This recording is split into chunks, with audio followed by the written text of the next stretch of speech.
अस्सलाम वालेकुम। मैं मनसिदी मिठवार बाबा अल्लाह मौजू कलाम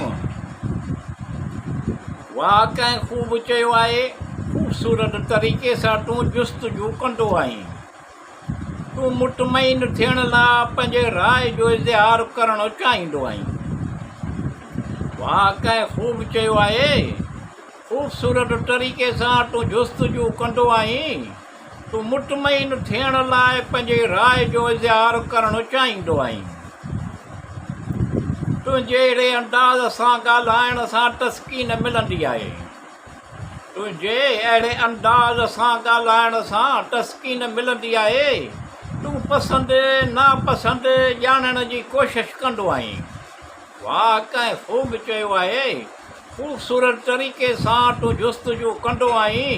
तूं मुतमइन थियण लाइ पंहिंजे राय जो इज़हार करणु चाहींदो आहीं। जज़्बात ऐं एहसासात कहिड़ी तरह जा आहिनि? जज़्बात ऐं एहसासात जज़्बात ऐं एहसासात कहिड़ी तरह जा आहिनि? जज़्बात ऐं एहसासात जे पढ़ण ऐं मालूमात जी कोशिशि कंदो आहीं। वाह कंहिं ख़ूब चयो आहे ख़ूबसूरत तरीक़े सां तूं जुस्तजू कंदो आहीं। तूं मुतमइन थियण लाइ पंहिंजी राय जो इज़हार करणु चाहींदो आहीं। चवण लाइ त घणो कुझु हूंदो आहे पर थोरो घणो। चवण लाइ त घणो कुझु हूंदो आहे पर थोरो घणो।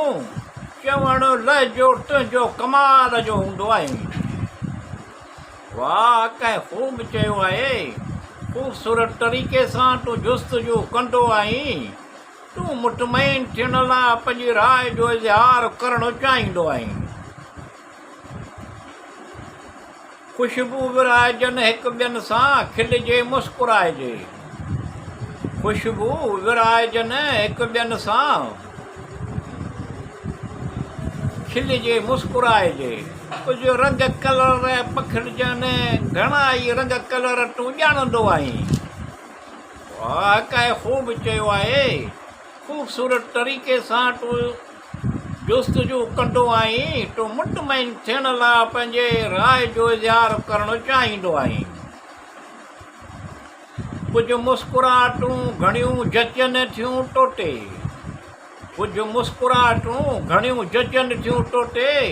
कुझु आदतनि बि खिल मुखाईं। वाह कंहिं ख़ूब चयो आहे ख़ूबसूरत तरीक़े सां तूं जुस्तजू कंदो आहीं।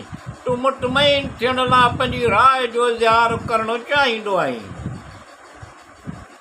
मुंहिंजी ख़ुशनसीबी आहे जो तूं मूंसां मुआमिलात मुंहिंजी ख़ुशनसीबी आहे जो तूं मूंसां मुआमिलात पंहिंजा दर्द सलींदो हौसला फ़िज़ाई करींदो इख़लास इख़लाक़ सां मालामाल आहीं।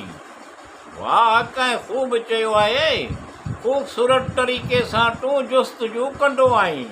तूं मुतमइन थियण लाइ पंहिंजी राय जो इज़हार करणु चाहींदो आहीं।